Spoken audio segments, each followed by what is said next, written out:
That's rude, Jude. An animatic presentation of a book for early readers by Fletcher Rhoden. Narrated by the author. Jude was a very smart boy. He enjoyed understanding the world around him. He would point at the sky and say, "You are blue." This was true. At a cloud in the blue sky, Jude would point and say, "You are white." This was quite right. One day his mother, who was very proud of Jude, took him to the park in the middle of the city. As they passed a brick building, Jude pointed and said, "You are red." It was just as he said. "You are shiny," Jude said to the window, and it was so. "That is all very true," Jude's mother said.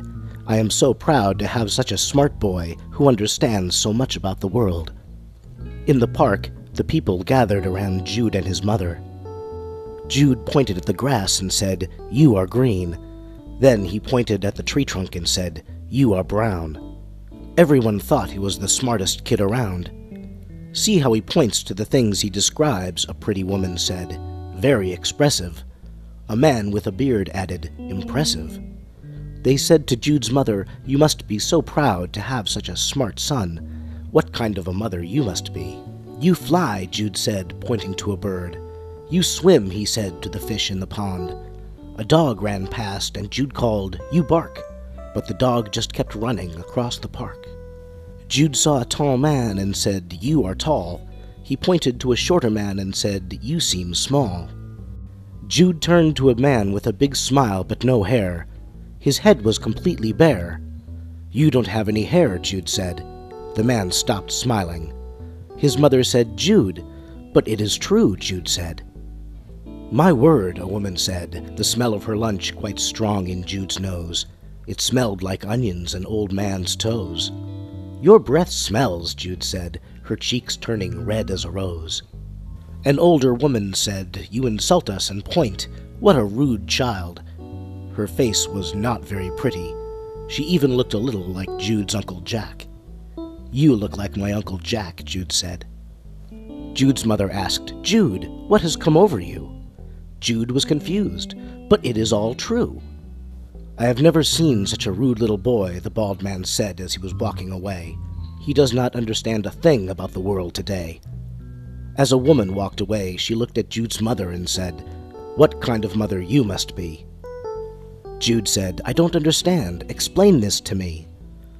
Jude's mother said, "What you do is fine most of the time, but people are different than clouds or buildings or even fish or birds.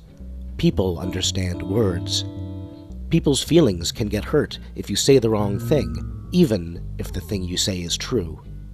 Jude said, "When I point at a tree or a bird, that's okay," his mom said. "But people do not like being pointed at that way. It's like sticking your tongue out, and that's rude, Jude." Jude thought about it for a moment. Like saying something that's not nice, even if it is true. Jude's mother nodded and smiled. "So say something nice or nothing at all."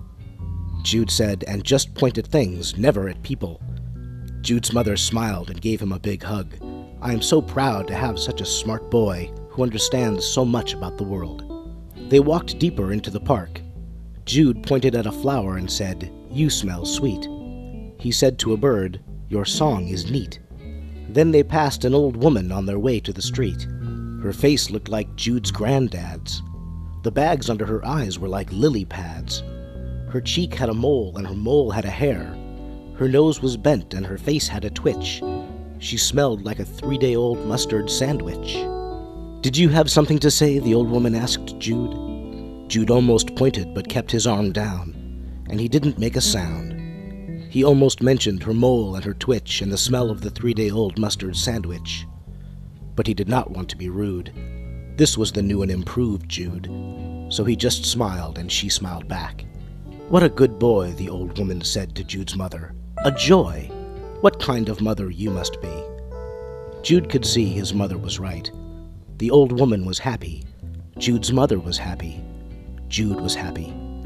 And all Jude had to do, and all he had to say, was nothing at all. Jude was a very smart boy.